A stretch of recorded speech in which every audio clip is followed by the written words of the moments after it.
철민의 분노는 걷잡을 수 없이 커져만 갔습니다. 그는 비틀거리며 테이블 주위를 맴돌았습니다. 말자가 정성껏 차린 음식들이 그의 눈에는 아무 의미가 없어 보였습니다. 이게 다 뭡니까? 이런 걸로 명절을 보내야 한다는 겁니까? 철민이 손으로 테이블을 가리키며 소리쳤습니다. 정희는 남편의 옷자락을 붙잡으며 필사적으로 말렸습니다. 여보, 제발 그만해. 사람들 다 갔어. 이제 그만하자.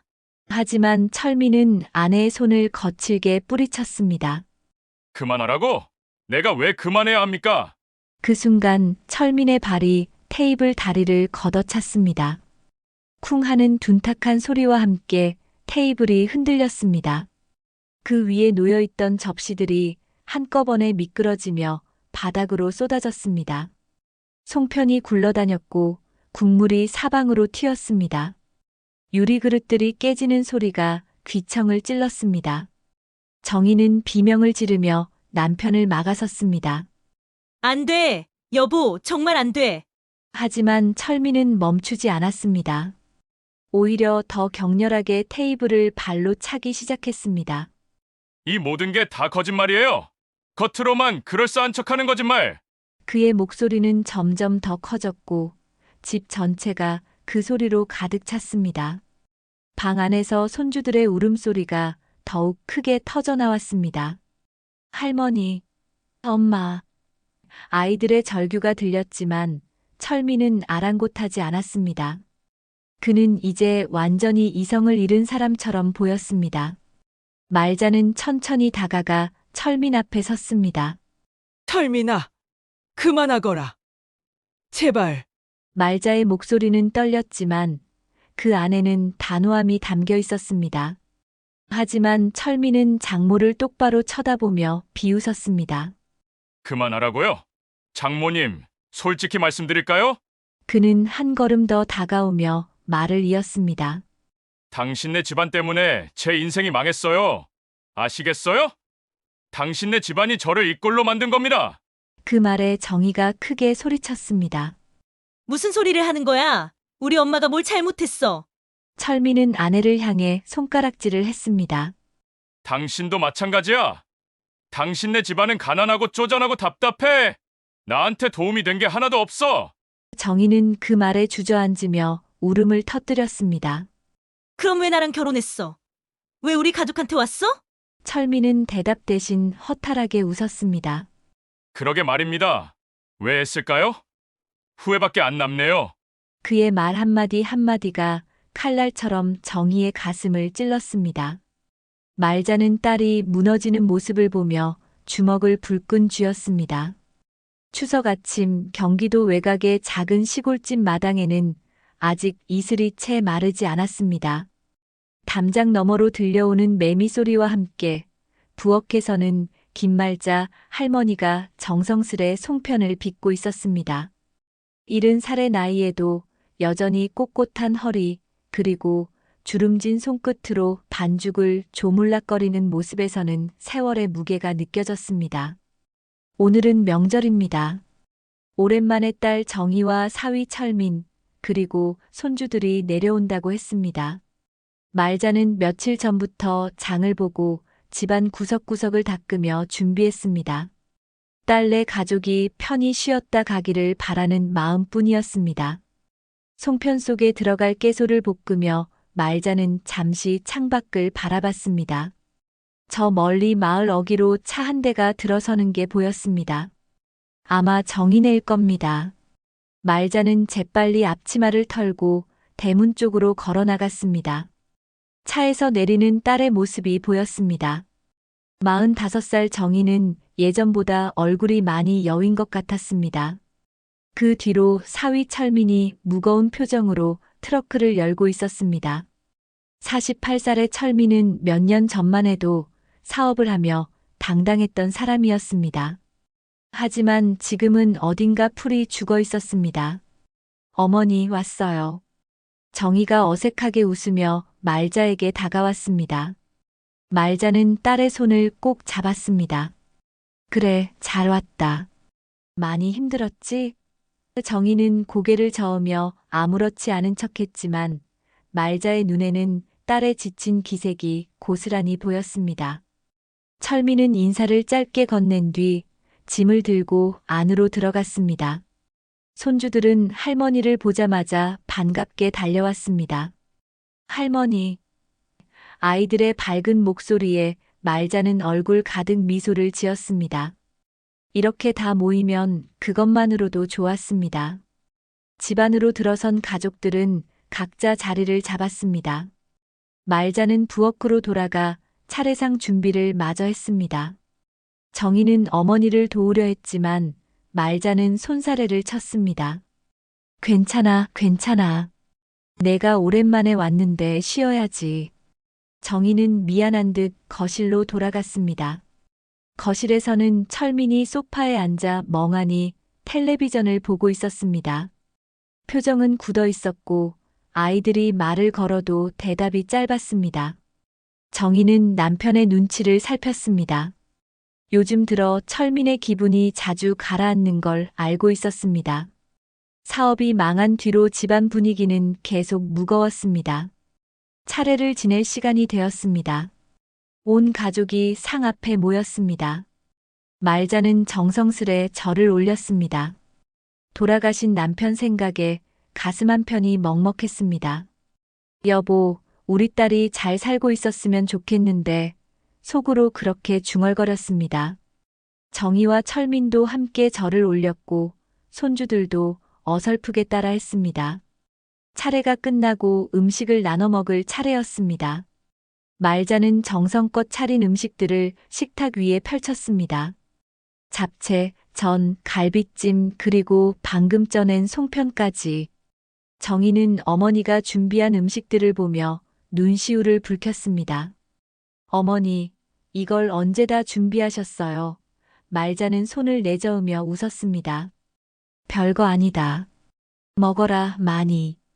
식사를 하는 동안 말자는 철민의 얼굴을 유심히 봤습니다. 사위는 밥을 거의 먹지 않고 술만 마셨습니다. 소주잔을 연달아 비우는 모습이 심상치 않았습니다. 정희도 눈치를 챘는지 남편에게 조심스럽게 말했습니다. 여보, 천천히 마셔. 하지만 철민은 대답 없이 또 한 잔을 들이켰습니다. 말자는 불안한 마음이 들었습니다. 저 사람 눈빛이 왜 저렇게 흐릿할까? 하지만 명절인데 분위기를 깨고 싶지 않아서 말자는 아무 말도 하지 않았습니다. 대신 손주들에게 음식을 더 권하며 애써 밝게 웃었습니다. 오후가 되자 친척 몇 명이 더 찾아왔습니다. 말자의 조카들과 먼 친척들이었습니다. 다들 정희 가족을 보며 반갑게 인사했습니다. 오랜만이야, 정희야. 철민이도 잘 있었어? 사람들의 물음에 정희는 애써 웃으며 대답했습니다. 하지만 철민은 여전히 말이 없었습니다. 오히려 사람들 앞에서 더 술을 마셨습니다. 소주병이 하나둘 비워지기 시작했습니다. 말자는 걱정스러운 눈빛으로 사위를 바라봤습니다.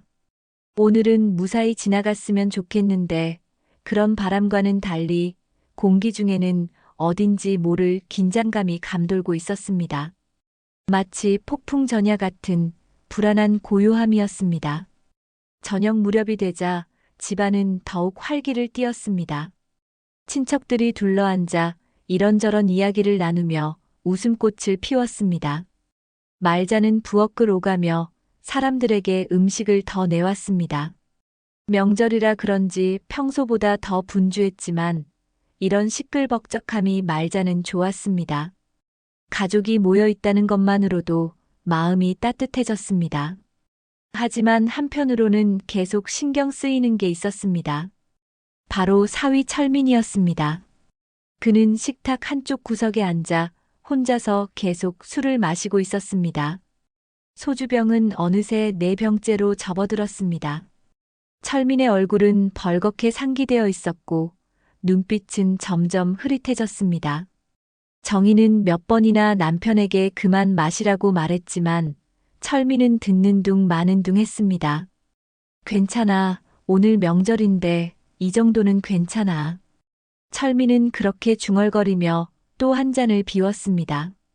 친척 하나가 옆에서 농담조로 말을 걸었습니다. 철민이는 술이 세네. 역시 사업하던 사람이라 그런가.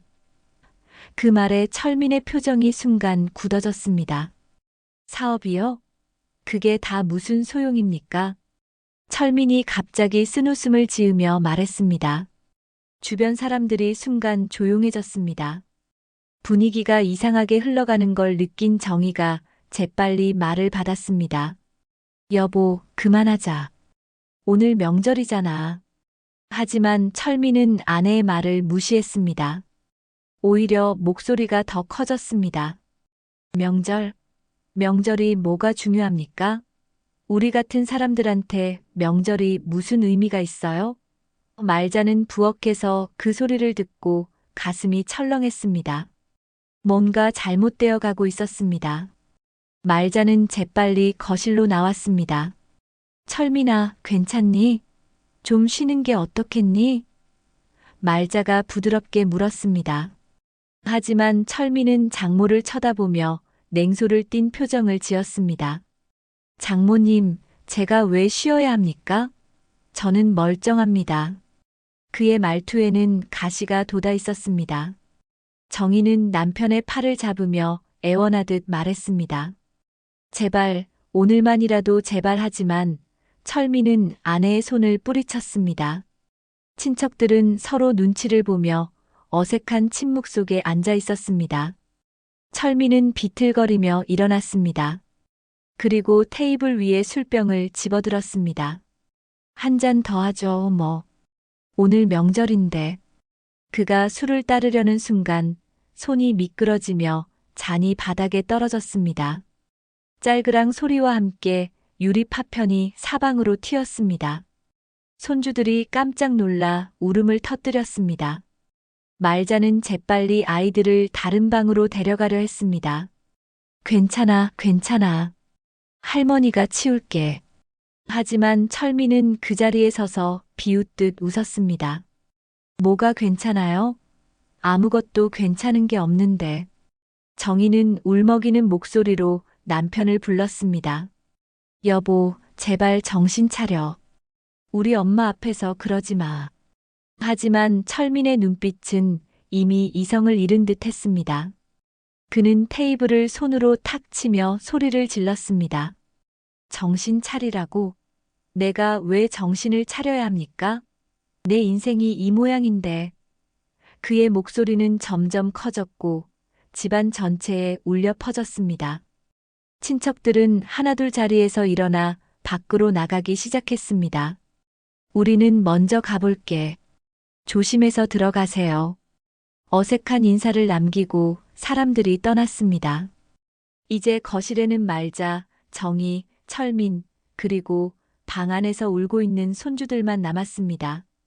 정희는 남편 앞에 무릎을 꿇다시피 하며 애원했습니다. 여보, 제발.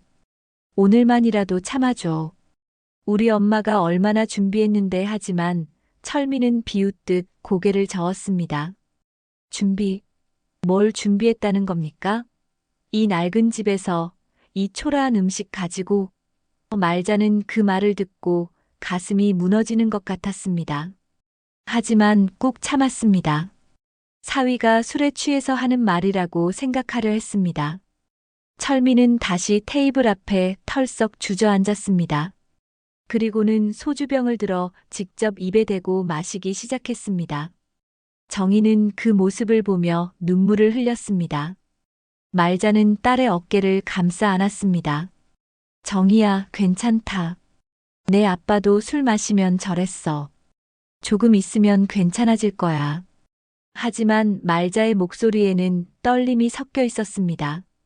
무언가 더 큰 일이 벌어질 것 같은 불길한 예감이 들었습니다. 그리고 그 예감은 곧 현실이 되었습니다.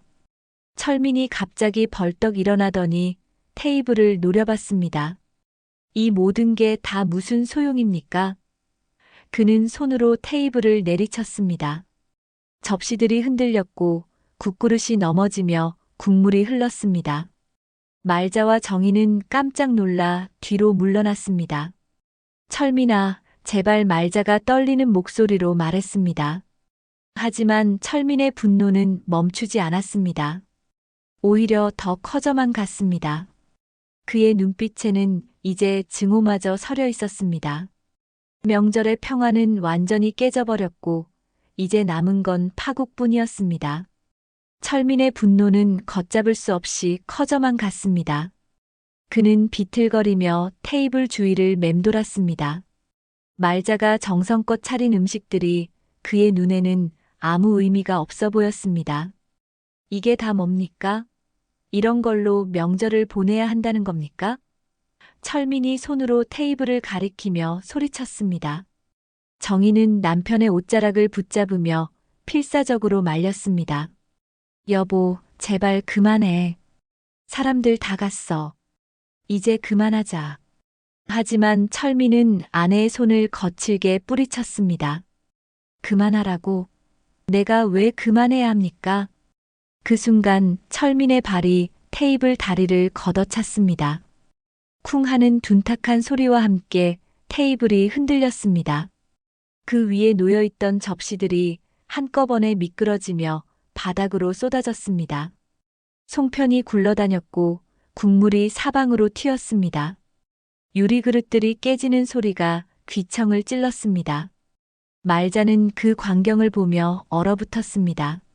며칠 동안 정성껏 준비한 음식들이 순식간에 바닥에 널브러진 것입니다. 정희는 비명을 지르며 남편을 막아섰습니다. 안 돼. 여보, 정말 안 돼. 하지만 철민은 멈추지 않았습니다. 오히려 더 격렬하게 테이블을 발로 차기 시작했습니다. 이 모든 게 다 거짓말이에요. 겉으로만 그럴싸한 척하는 거짓말. 그의 목소리는 점점 더 커졌고 집 전체가 그 소리로 가득 찼습니다. 방 안에서 손주들의 울음소리가 더욱 크게 터져나왔습니다. 할머니, 엄마. 아이들의 절규가 들렸지만 철민은 아랑곳하지 않았습니다. 그는 이제 완전히 이성을 잃은 사람처럼 보였습니다. 말자는 천천히 다가가 철민 앞에 섰습니다. 철민아, 그만하거라. 제발. 말자의 목소리는 떨렸지만 그 안에는 단호함이 담겨 있었습니다. 하지만 철민은 장모를 똑바로 쳐다보며 비웃었습니다. 그만하라고요? 장모님, 솔직히 말씀드릴까요? 그는 한 걸음 더 다가오며 말을 이었습니다. 당신네 집안 때문에 제 인생이 망했어요.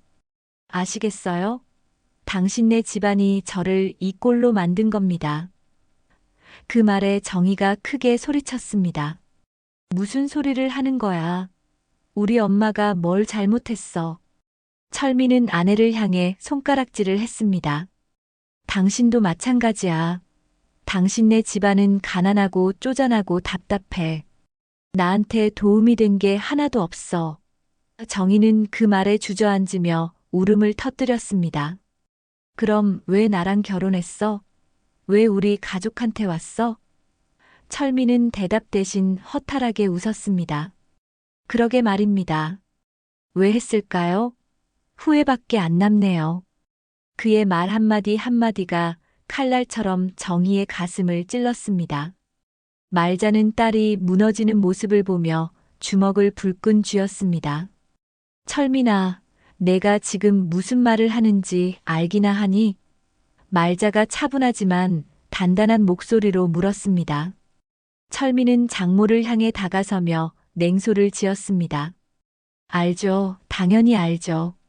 저는 지금 사실을 말하는 겁니다.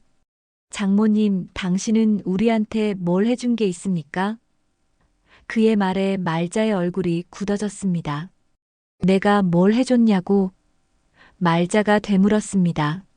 철민은 비웃으며 고개를 끄덕였습니다. 네, 뭘 해주셨습니까? 돈 한 푼 제대로 보태주신 적 있습니까? 우리가 힘들 때 도와주신 적 있습니까? 말자는 할 말을 잃었습니다. 가슴 속에서 무언가가 타들어가는 것 같았습니다. 정희는 바닥에 주저앉아 계속 울고 있었습니다. 엄마, 미안해요. 정말 미안해요. 딸의 사과가 말자의 귀에 들렸지만 말자는 아무 말도 할 수 없었습니다. 철민은 계속해서 독서를 쏟아냈습니다. 솔직히 말씀드리자면 장모님은 우리한테 짐이에요. 그냥 짐. 명절 때마다 여기 와서 시간 낭비하는 것도 지겹습니다. 그 말이 떨어지자마자 방 안에서 손주 하나가 문을 열고 뛰쳐나왔습니다.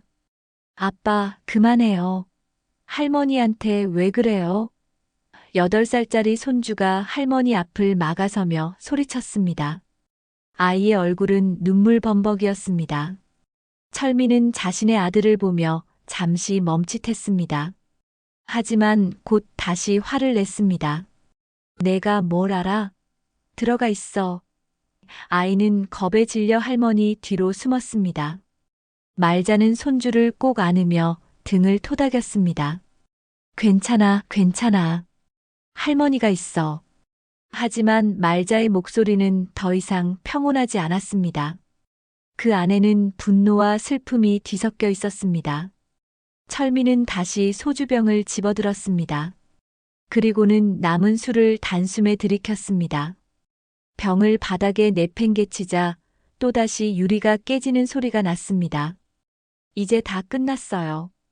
이 집도 이 가족도 다 끝났다고요. 그는 비틀거리며 현관 쪽으로 걸어갔습니다. 정희가 일어나 남편을 붙잡으려 했지만 철민은 아내를 밀쳤습니다. 나 좀 내버려둬. 정희는 그대로 벽에 부딪혀 주저앉았습니다. 말자는 딸을 부축하며 철민을 노려봤습니다. 그의 눈빛은 차갑게 식어 있었습니다. 철민은 신발도 제대로 신지 않은 채 밖으로 나갔습니다. 문이 쾅 하고 닫히는 소리가 집안을 울렸습니다. 집안은 순식간에 쥐죽은 듯 조용해졌습니다. 바닥에는 깨진 그릇들과 쏟아진 음식들이 널려 있었습니다.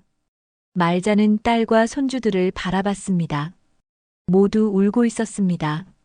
말자는 천천히 숨을 내쉬었습니다. 가슴속에서 무언가가 끊어지는 소리가 들리는 것 같았습니다. 이제 더는 안 되겠구나. 말자는 조용히 중얼거렸습니다. 명절의 밤은 그렇게 최악으로 치닫고 있었습니다. 철민이 나간 뒤 집안은 폐허처럼 고요했습니다.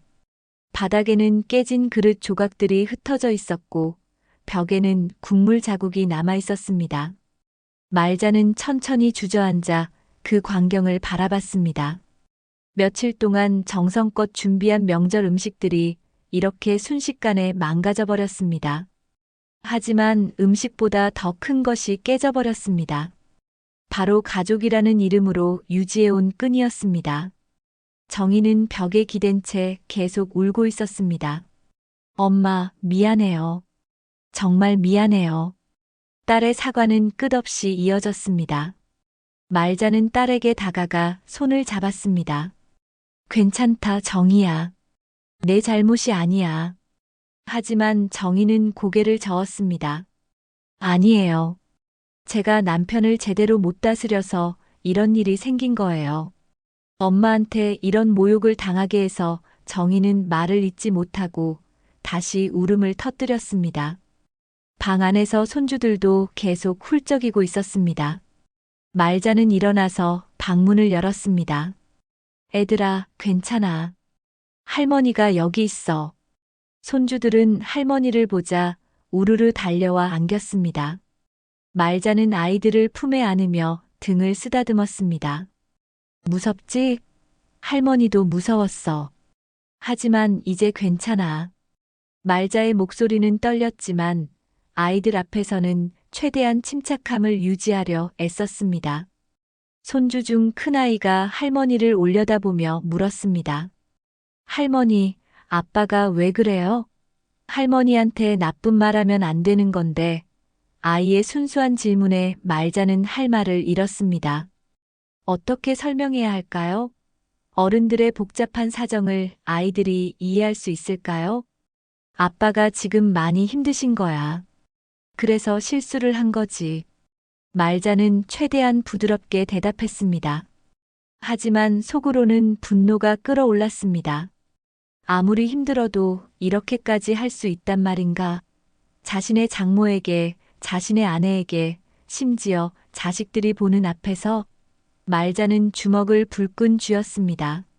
하지만 곧 힘을 풀었습니다. 지금 화를 내봤자 소용없었습니다.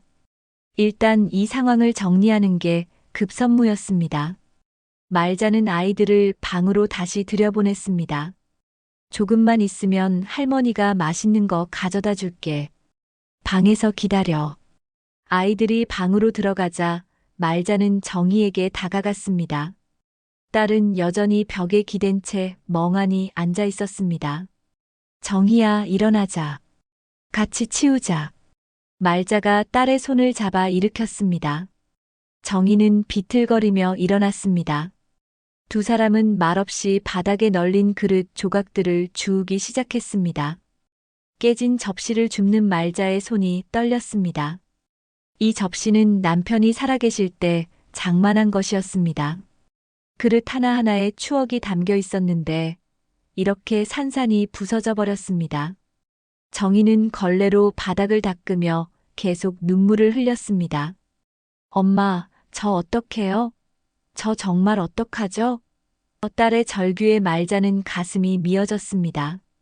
하지만 말자는 침착하게 대답했습니다. 일단 오늘 밤은 여기서 자거라. 내일 생각하자. 정희는 고개를 끄덕였습니다. 두 사람은 한참 동안 말없이 청소를 했습니다. 깨진 그릇들을 모으고 쏟아진 음식들을 치우고 더러워진 바닥을 닦았습니다. 시간이 얼마나 흘렀을까요? 어느덧 거실은 어느 정도 정리되었습니다. 말자는 부엌으로 가서 물을 한 잔 마셨습니다. 목이 바짝 말라 있었습니다. 창밖을 내다보니 벌써 밤이 깊어 있었습니다. 어둠 속에서 달빛만이 희미하게 마당을 비추고 있었습니다. 말자는 한숨을 깊이 내쉬었습니다. 이게 무슨 일이람 속으로 중얼거렸습니다. 명절에 이런 일이 벌어질 줄은 꿈에도 몰랐습니다. 아니, 어쩌면 예감은 있었는지도 모릅니다. 철민의 눈빛이 예전 같지 않다는 걸 느꼈으니까요. 하지만 설마 이 정도일 줄은 몰랐습니다. 정희가 부엌으로 들어왔습니다. 엄마, 아이들 재웠어요. 딸의 목소리는 지쳐 있었습니다. 말자는 딸을 의자에 앉히고 따뜻한 차를 내왔습니다. 마셔라. 몸이라도 녹여야지. 정희는 차를 받아들었지만 마시지 않았습니다. 그저 컵을 두 손으로 감싸 쥐고 있을 뿐이었습니다. 한참 동안 침묵이 흘렀습니다. 말자도 정희도 무슨 말을 해야 할지 몰랐습니다. 이런 상황에서 무슨 말이 위로가 될 수 있을까요? 엄마 정희가 먼저 입을 열었습니다. 남편이 원래 이런 사람은 아니었어요. 예전에는 착했어요. 사업만 잘 됐으면 정희는 남편을 변호하려 했습니다. 하지만 말자는 고개를 저었습니다. 정희야, 아무리 힘들어도 사람이 할 짓이 있고 못할 짓이 있는 거다. 오늘 그 사람이 한 짓은 용서받을 수 없어. 말자의 목소리는 단호했습니다. 정희는 어머니의 말에 고개를 떨구었습니다. 그 말이 맞다는 걸 알고 있었습니다. 하지만 인정하기가 두려웠습니다. 엄마, 저 어떻게 해야 해요? 남편이랑 헤어져야 할까요? 정희가 떨리는 목소리로 물었습니다. 말자는 한참 동안 딸을 바라봤습니다. 이건 말자가 결정할 수 있는 문제가 아니었습니다. 딸의 인생이었고 딸이 선택해야 하는 일이었습니다. 그건 내가 정해야지. 내가 뭐라 할 수 없어. 하지만 말자는 잠시 말을 멈췄습니다. 하지만 엄마는 내가 더 이상 저런 모욕을 당하며 사는 걸 원하지 않아. 내가 행복했으면 좋겠어. 정희는 어머니의 말에 다시 눈물을 흘렸습니다. 밤은 깊어만 갔습니다. 집안은 고요했지만 두 사람의 마음속에는 폭풍이 몰아치고 있었습니다. 말자는 창밖을 바라보며 생각했습니다. 이제 어떻게 해야 하나? 우리 가족은 어떻게 되는 걸까? 답은 쉽게 나오지 않았습니다. 하지만 한 가지는 확실했습니다. 오늘 밤 이후로 이 가족은 예전과 같을 수 없다는 것. 무언가가 돌이킬 수 없이 깨져버렸다는 것. 말자는 주먹을 쥐었습니다. 내가 지켜야 한다. 내 딸과 손주들을. 그 결심만이 말자의 마음속에 단단히 자리 잡았습니다. 다음 날 새벽 말자는 잠을 이루지 못하고 일어났습니다. 밤새 뒤척이다 보니 몸은 천근만근이었지만 마음은 더욱 무거웠습니다. 조용히 부엌으로 나온 말자는 창밖을 바라봤습니다. 동쪽 하늘이 희미하게 밝아오고 있었습니다. 새벽 공기는 차가웠고 마당에는 이슬이 맺혀 있었습니다. 평소 같았으면 명절 다음 날 아침은 평화로웠을 텐데 오늘은 모든 게 달랐습니다. 어젯밤의 악몽 같은 일들이 말자의 머릿속을 떠나지 않았습니다. 철민의 욕설, 깨진 그릇들, 그리고 무엇보다 딸과 손주들의 눈물이 계속 떠올랐습니다. 말자는 부엌 한쪽에 놓인 낡은 장롱을 바라봤습니다. 오래된 나무 장롱이었습니다. 남편이 살아계실 때부터 쓰던 것이었죠. 그 안에는 오랜 세월의 기억들이 담겨 있었습니다. 말자는 천천히 장롱 앞으로 다가갔습니다. 서랍을 하나씩 열어보기 시작했습니다. 오래된 사진들, 남편의 유품들, 그리고 각종 서류들이 차곡차곡 정리되어 있었습니다.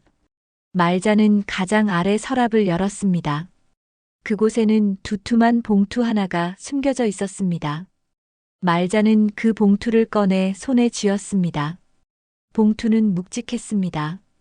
봉투를 열자 그 안에서 여러 장의 종이가 나왔습니다. 은행 영수증들이었습니다.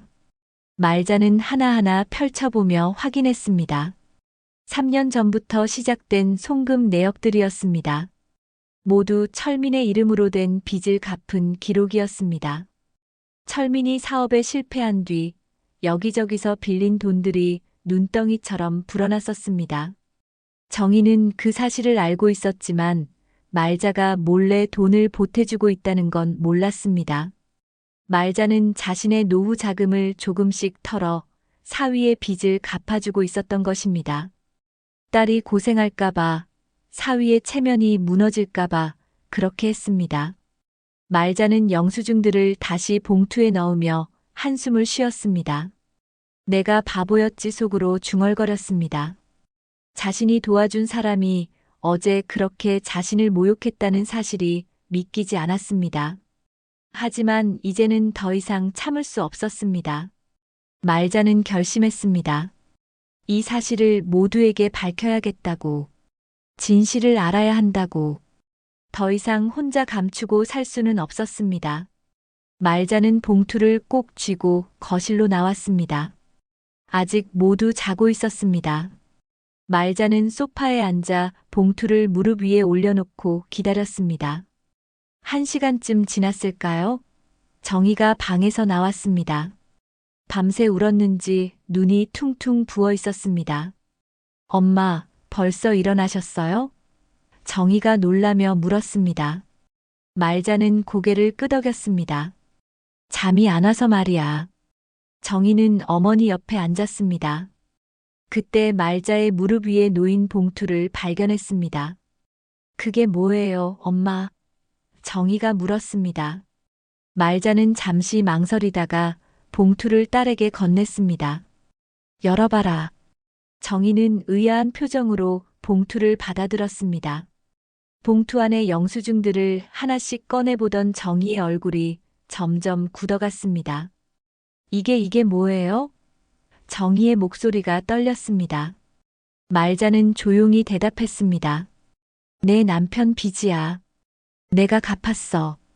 정희는 영수증들을 다시 확인했습니다. 날짜, 금액, 수취인 이름까지 모두 명확했습니다. 총 금액은 어마어마했습니다. 정희는 손이 떨려서 영수증을 제대로 잡지 못했습니다. 엄마 이 돈을 어디서 이건 엄마 노후 자금 아니에요? 정희의 목소리는 울먹였습니다. 말자는 딸의 손을 잡았습니다. 괜찮아. 내가 선택한 일이야. 내가 힘들어할까봐, 내 남편 체면이 완전히 무너질까봐 그랬어. 정희는 영수증들을 보며 눈물을 쏟기 시작했습니다. 엄마, 왜 말 안 하셨어요? 왜 혼자 이런 고생을 정희는 말을 잇지 못하고 어머니의 품에 안겼습니다. 말자는 딸의 등을 토닥이며 말했습니다.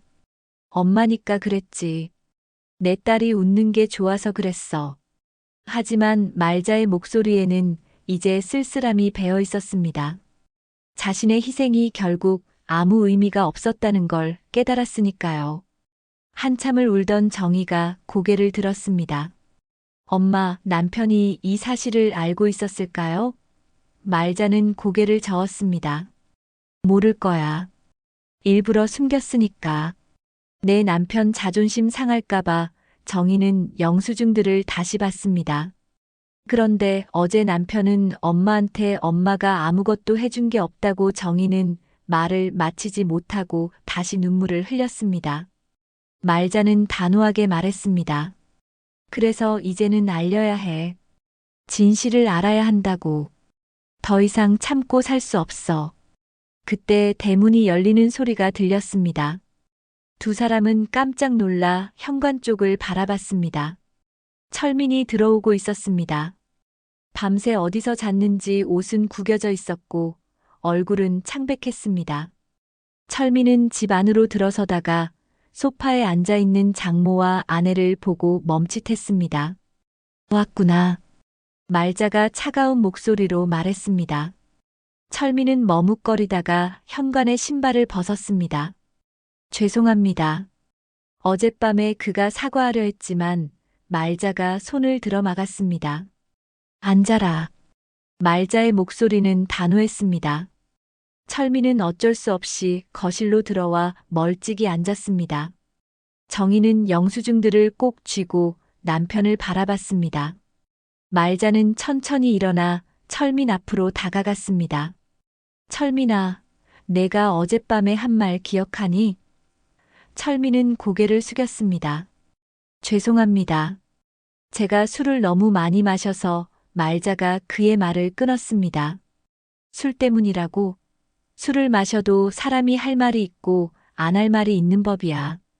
철민은 아무 대꾸도 하지 못했습니다. 말자는 정희에게 손짓했습니다. 정희는 떨리는 손으로 영수증들을 남편 앞에 내밀었습니다. 이게 뭔지 알아? 말자가 물었습니다. 철민은 영수증들을 집어들었습니다.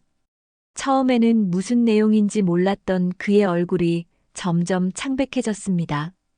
이건 철민의 목소리가 떨렸습니다. 말자가 차갑게 말했습니다. 내 빚이야. 내가 갚았어. 3년 동안 내 노후 자금 털어서 말이야. 철민은 영수증을 바라보며 말을 잃었습니다. 그의 손이 바들바들 떨리기 시작했습니다. 진실의 무게가 그를 짓누르고 있었습니다. 철민은 영수증들을 한 장 한 장 넘기며 확인했습니다. 그의 얼굴은 점점 더 창백해졌고 이마에는 식은땀이 맺혔습니다. 자신이 진 빚의 내역들이 낱낱이 적혀 있었습니다. 은행 대출, 사채, 친구들에게 빌린 돈까지 모두 합치면 엄청난 금액이었습니다. 그리고 그 모든 것을 장모가 갚아주고 있었다는 사실이 영수증에 명확히 드러나 있었습니다. 철민의 손이 떨렸습니다. 장모님, 이게 정말, 그는 말을 잇지 못했습니다. 목이 메어 소리가 나오지 않았습니다. 말자는 팔짱을 끼고 사위를 내려다봤습니다. 정말이야. 내가 사업 실패하고 빚더미에 앉았을 때 내가 하나씩 갚아줬어. 내 체면 살려주려고 내 딸이 고생할까봐 그랬지. 말자의 목소리는 차갑고 단호했습니다. 철민은 고개를 들지 못하고 영수증만 바라봤습니다. 정희는 남편 옆에 앉아 눈물을 흘렸습니다. 여보, 엄마가 이런 희생을 하셨는데 당신이 어제 뭐라고 했어?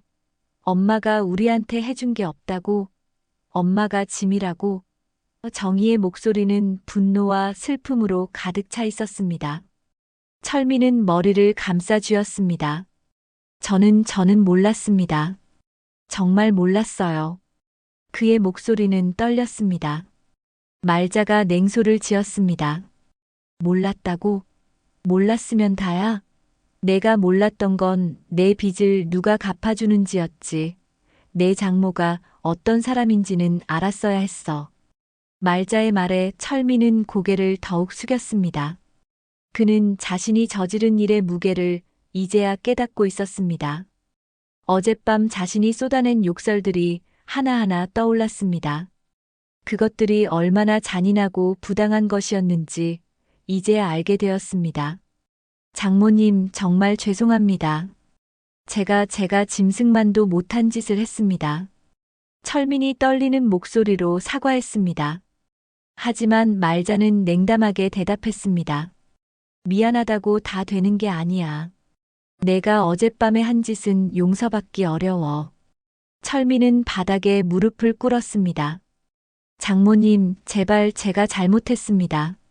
술 때문에 정신을 못 차렸어요. 제발 한 번만 용서해 주십시오. 그는 머리를 조아리며 빌었습니다.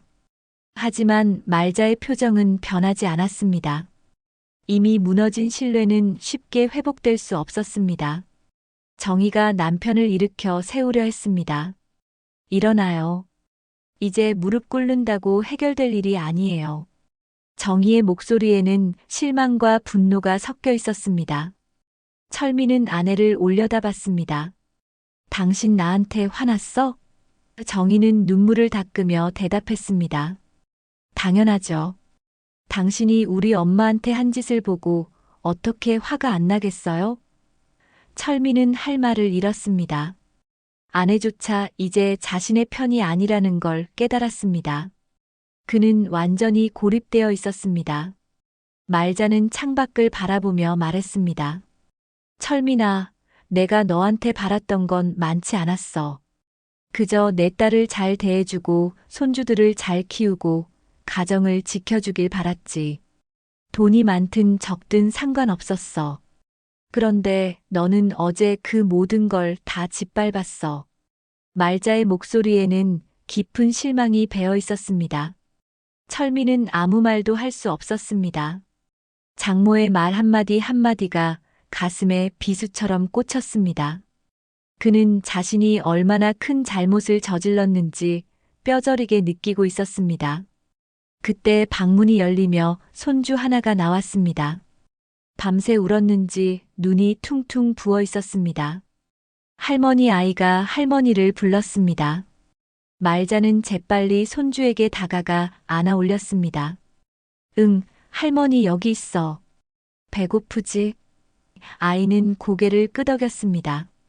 말자는 아이를 부엌으로 데려가며 철민에게 말했습니다. 일단 오늘은 여기 있어라. 하지만 내일부터는 내 갈 곳을 생각해 봐야 할 거야. 철민은 그 말에 얼어붙었습니다. 장모가 자신을 쫓아내겠다는 뜻이었습니다. 정희는 남편을 바라보며 말했습니다. 당신 혼자 생각할 시간을 가져요. 나도 생각해 볼 게 많아요. 그리고는 어머니를 따라 부엌으로 갔습니다. 철민은 혼자 거실에 남겨졌습니다. 손에는 여전히 영수증들이 쥐어져 있었습니다. 그는 그것들을 다시 한번 펼쳐봤습니다. 날짜, 금액, 수취인. 모든 것이 명확했습니다. 장모가 자신을 위해 얼마나 큰 희생을 했는지 이제야 알게 되었습니다. 그리고 자신은 그 은혜를 모욕으로 갚았습니다. 철민은 소파에 주저앉았습니다. 머리를 감싸쥐고 신음했습니다. 내가 뭘 한 거야? 내가 정말 뭘 한 거지? 후회가 밀려왔습니다. 하지만 이미 엎질러진 물이었습니다. 되돌릴 수 없었습니다. 부엌에서는 말자가 손주들에게 아침을 차려주고 있었습니다. 정희는 어머니를 도우며 눈물을 닦았습니다. 엄마, 미안해요. 제가 남편을 잘못 봤어요. 말자는 딸의 머리를 쓰다듬었습니다. 내 잘못이 아니야. 사람은 힘들 때 본색이 드러나는 법이지. 아침 식사를 준비하는 동안 말자는 결심을 굳혔습니다. 더 이상 이 상황을 방치할 수 없었습니다. 딸과 손주들을 지켜야 했습니다. 그리고 무엇보다 자신의 존엄을 지켜야 했습니다. 아무리 가족이라 해도, 아무리 사위라 해도 용서할 수 없는 선이 있었습니다. 철민은 그 선을 넘었습니다. 말자는 손주에게 밥을 먹이며 속으로 다짐했습니다. 이제 결단을 내려야 해. 우리 가족을 위해서. 부엌 창문으로 아침 햇살이 비쳤지만 집안의 분위기는 여전히 어두웠습니다. 철민은 거실에서 꼼짝도 하지 못하고 앉아 있었습니다. 영수증들을 바닥에 내려놓고 두 손으로 얼굴을 가렸습니다. 자책감이 몰려왔습니다. 동시에 두려움도 밀려왔습니다. 가족을 잃을지도 모른다는 두려움.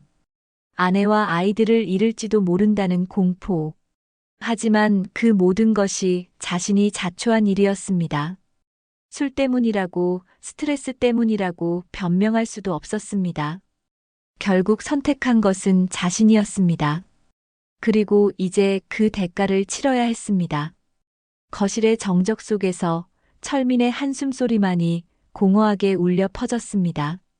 오전 10시가 넘어서야 집안에 모두가 모였습니다. 말자는 거실 테이블을 정돈하고 가족들을 불러 모았습니다. 정희와 손주들, 그리고 철민까지. 손주들은 할머니와 엄마 곁에 바짝 붙어 앉았고 철민은 멀찍이 떨어진 곳에 자리를 잡았습니다. 분위기는 무겁고 긴장감이 감돌았습니다. 말자는 테이블 위에 영수증 봉투를 올려놓았습니다. 그 봉투는 이제 더 이상 비밀이 아니었습니다. 모두가 그 안에 무엇이 들어있는지 알고 있었습니다. 진실의 증거였습니다. 다들 모였구나. 말자가 입을 열었습니다. 목소리는 평소보다 낮고 무거웠습니다. 오늘 이 자리를 마련한 건 우리 가족이 앞으로 어떻게 해야 할지 얘기하기 위해서야. 정희는 어머니를 바라보며 불안한 표정을 지었습니다. 철민은 고개를 숙인 채 손을 꼭 쥐고 있었습니다. 손주들은 무슨 일이 벌어지는지 정확히는 몰랐지만 분위기가 심상치 않다는 걸 느끼고 있었습니다. 말자는 봉투를 들어 올리며 말을 이었습니다. 이 안에는 지난 3년 동안 내가 철민이 빚을 갚아준 증거가 들어있어. 철민은 그 말에 몸을 움츠렸습니다.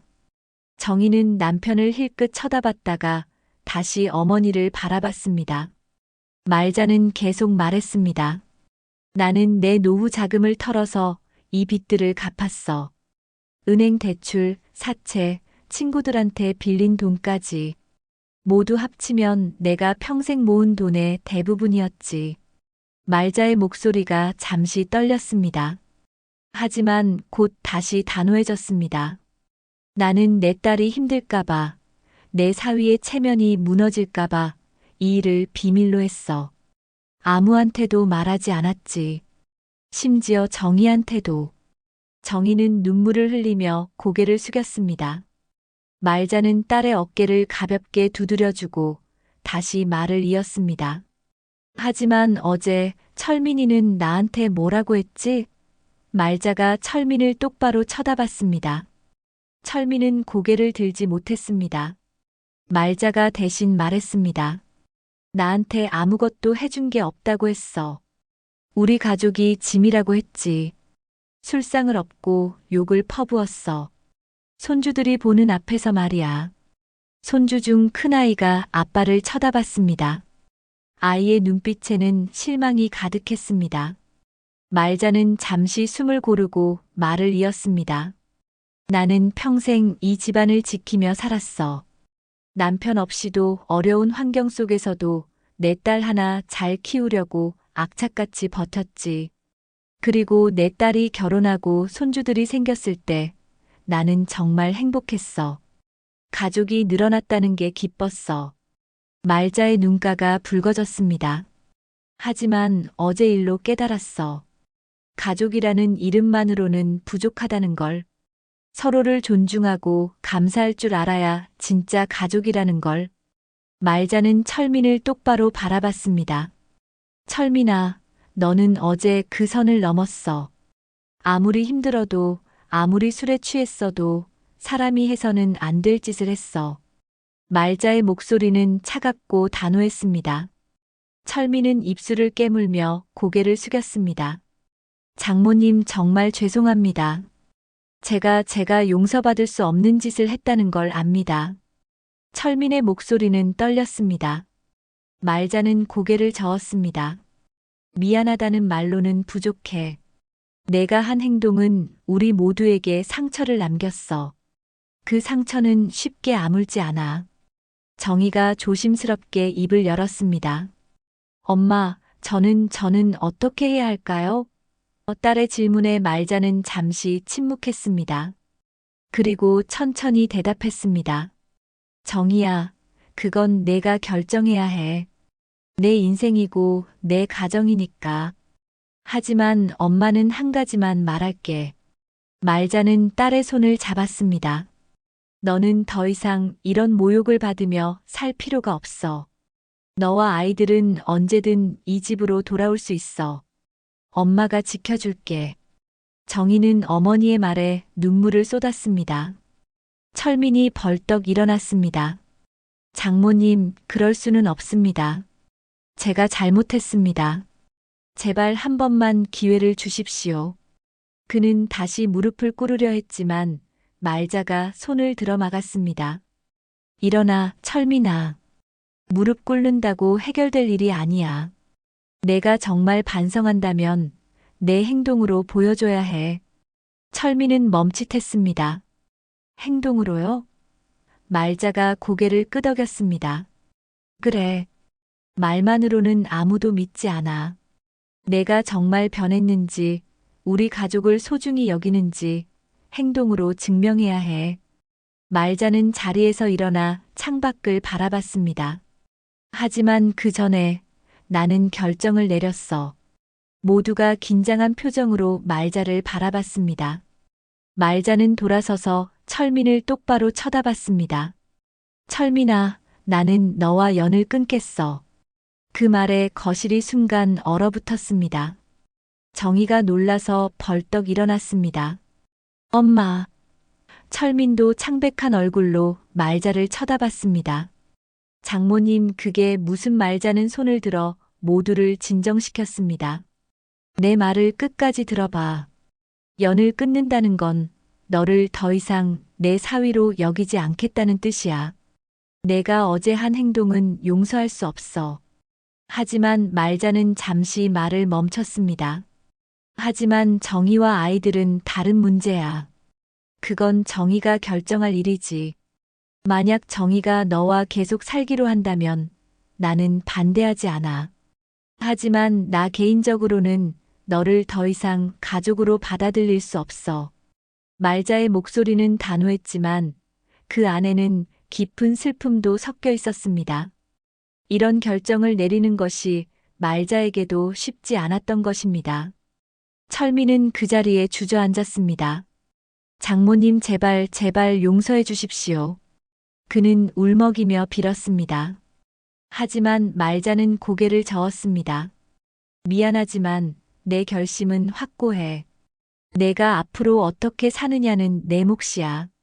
하지만 나는 더 이상 너를 믿을 수 없어. 정희는 어머니와 남편 사이에서 눈물을 흘렸습니다. 손주들은 무슨 일인지 정확히 몰랐지만 할머니를 꼭 껴안았습니다. 말자는 손주들을 안으며 말했습니다. 괜찮아. 할머니가 다 지켜줄게. 거실에는 무거운 침묵이 흘렀습니다. 말자의 선언으로 이 가족의 운명은 새로운 국면을 맞이하게 되었습니다. 말자의 선언 이후 며칠이 흘렀습니다. 철민은 결국 집을 나갔습니다. 정희는 아이들과 함께 친정에 남기로 결정했습니다. 남편과의 관계를 완전히 끊은 건 아니었지만 당분간은 떨어져 지내며 생각할 시간을 갖기로 했습니다.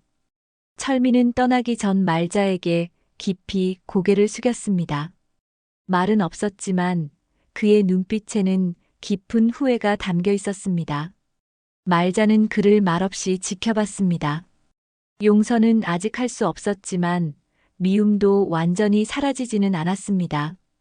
다만 더 이상 같은 상처를 받지 않겠다는 결심만이 확고했습니다.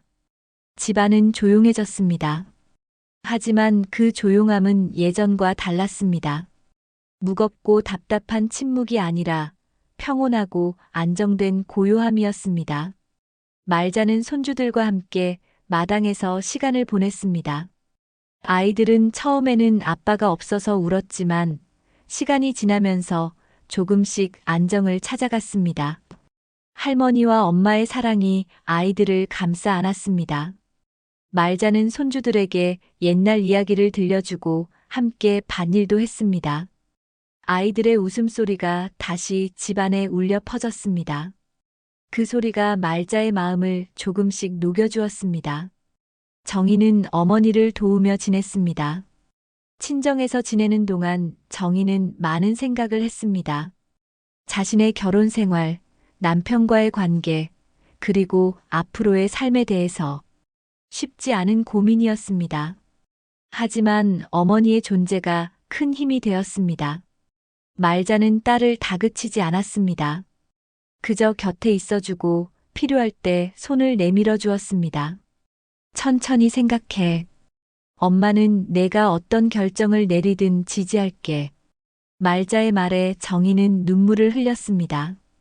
어머니의 무조건적인 사랑이 얼마나 큰 힘인지 새삼 깨달았습니다. 어느 날 저녁 식사를 마친 뒤 정희가 어머니에게 말했습니다. 엄마, 저 결정했어요. 말자는 차를 마시다 말고 딸을 바라봤습니다. 그래, 무슨 결정? 정희는 잠시 망설이다가 입을 열었습니다. 저는 남편과 다시 시작하고 싶어요. 하지만 조건이 있어요. 말자는 고개를 끄덕이며 딸의 말을 들었습니다. 정희는 계속 말했습니다.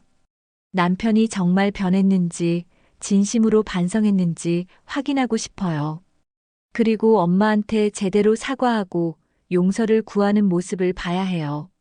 그게 아니면 저도 더 이상은 함께할 수 없어요. 말자는 딸의 말을 듣고 조용히 미소 지었습니다. 정희야, 내가 그런 생각을 할 줄 몰랐구나. 많이 성숙해졌어. 정희는 어머니의 손을 잡았습니다.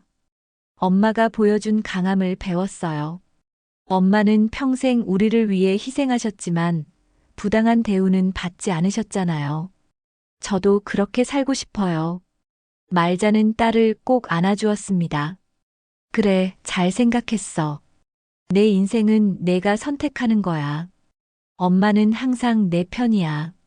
두 사람은 한참 동안 서로를 안고 있었습니다. 그 순간 오랜 상처가 조금씩 아물어가는 것 같았습니다. 며칠 후 철민이 다시 집을 찾아왔습니다. 이번에는 술 냄새도 나지 않았고 옷차림도 단정했습니다. 그는 대문 앞에서 한참을 망설이다가 초인종을 눌렀습니다. 말자가 문을 열었습니다. 왔구나. 말자의 목소리는 여전히 차가웠습니다. 철민은 깊이 고개를 숙였습니다. 장모님 찾아뵙겠다고 연락드렸어야 했는데 죄송합니다. 말자는 아무 말 없이 그를 거실로 안내했습니다. 정희와 아이들도 거실에 나와 있었습니다. 철민은 모두에게 인사를 한 뒤 말자 앞에 무릎을 꿇었습니다. 장모님, 그동안 정말 많이 반성했습니다.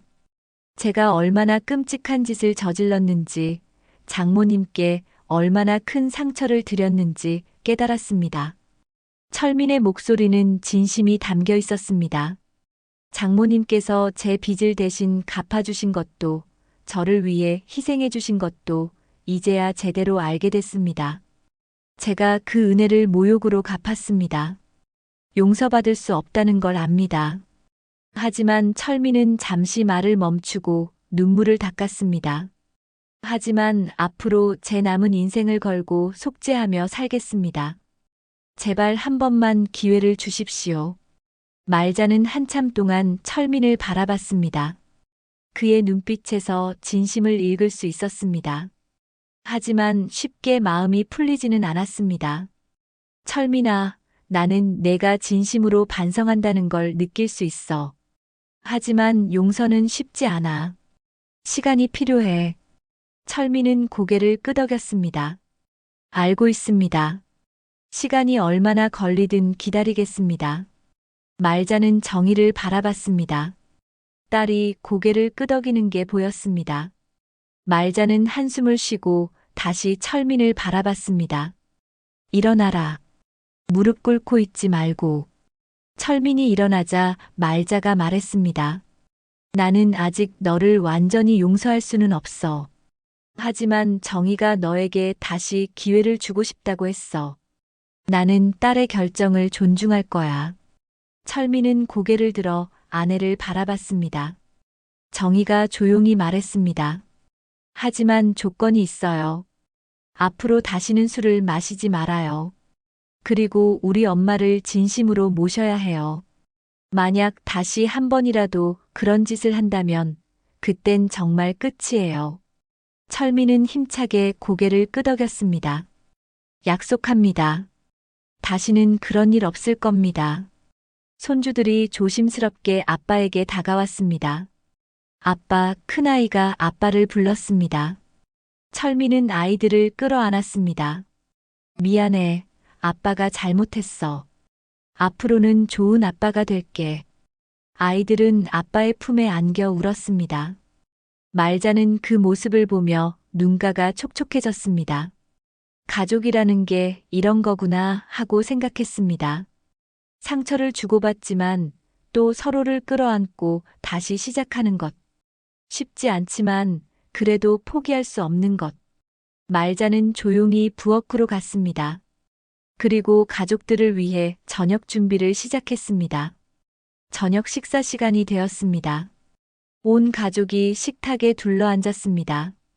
예전처럼 화기애애하지는 않았지만 그래도 함께 있다는 것만으로도 의미가 있었습니다. 말자는 밥을 떠주며 생각했습니다. 앞으로 어떻게 될지는 모르겠지만 오늘은 이것만으로도 충분해. 철민은 조심스럽게 말자에게 밥그릇을 받았습니다. 감사합니다, 장모님. 말자는 아무 말 없이 고개를 끄덕였습니다. 용서는 아직 완전히 할 수 없었지만 시간이 지나면 어쩌면 가능할지도 모른다는 생각이 들었습니다. 식사를 마친 뒤 말자는 혼자 마당에 나왔습니다. 하늘에는 별이 총총히 빛나고 있었습니다. 말자는 하늘을 올려다보며 돌아가신 남편을 떠올렸습니다. 여보, 우리 딸이 힘든 시간을 보내고 있어요. 하지만 이겨낼 거예요. 엄마가 지켜줄 테니까. 말자는 조용히 중얼거렸습니다. 바람이 살랑살랑 불어와 말자의 머리카락을 스쳤습니다. 마치 남편이 대답하는 것 같았습니다. 말자는 미소를 지었습니다. 앞으로도 힘든 일이 있겠지만 이겨낼 수 있을 것 같았습니다. 가족이 함께 있으니까요. 며칠 후 철민은 새로운 일자리를 찾기 시작했습니다. 더 이상 큰 사업을 꿈꾸지 않았습니다. 대신 작지만 안정적인 일을 찾았습니다. 가족을 먹여 살리고 빚을 갚고 장모님께 조금이라도 보답하는 것. 그게 철민의 새로운 목표였습니다. 말자는 그런 사위의 모습을 지켜봤습니다. 아직 완전히 믿을 수는 없었지만 변화하려는 노력은 인정할 수 있었습니다. 시간이 지나면서 조금씩, 아주 조금씩 말자의 마음도 누그러지기 시작했습니다. 용서는 하루아침에 이루어지지 않지만 작은 변화들이 쌓이면 언젠가는 가능할지도 모른다는 희망이 생겼습니다. 추석이 지나고 한 달이 흘렀습니다. 말자는 부엌에서 제사상을 준비하며 지난 일들을 떠올렸습니다. 그날의 충격, 분노, 상처, 모든 것이 생생했습니다. 하지만 동시에 그 일을 통해 깨달은 것도 많았습니다. 희생만이 사랑이 아니라는 것, 자신의 존엄도 지켜야 한다는 것, 그리고 진정한 가족은 서로를 존중할 때 만들어진다는 것. 말자는 향을 피우며 돌아가신 남편에게 속삭였습니다. 여보, 우리 가족 잘 지내고 있어요. 아직 완전하진 않지만 괜찮아질 거예요. 향 연기가 하늘로 피어올랐습니다. 말자는 창밖을 바라봤습니다. 마당에서는 손주들이 뛰어놀고 있었고 정희는 빨래를 널고 있었습니다. 철미는 마당 한쪽에서 무언가를 고치고 있었습니다. 평범한 일상이었지만 그 평범함이 소중했습니다. 말자는 조용히 미소 지었습니다. 내 희생은 잊혀져도 괜찮아. 다만 내 딸과 손주가 더 이상 울지 않기를 말자의 마음속 기도였습니다. 그리고 그 기도는 천천히, 아주 천천히 이루어지고 있었습니다. 상처는 남았지만 치유도 시작되었습니다. 가족은 다시 함께 걷기 시작했습니다. 비록 예전과 같지는 않지만 새로운 시작이었습니다.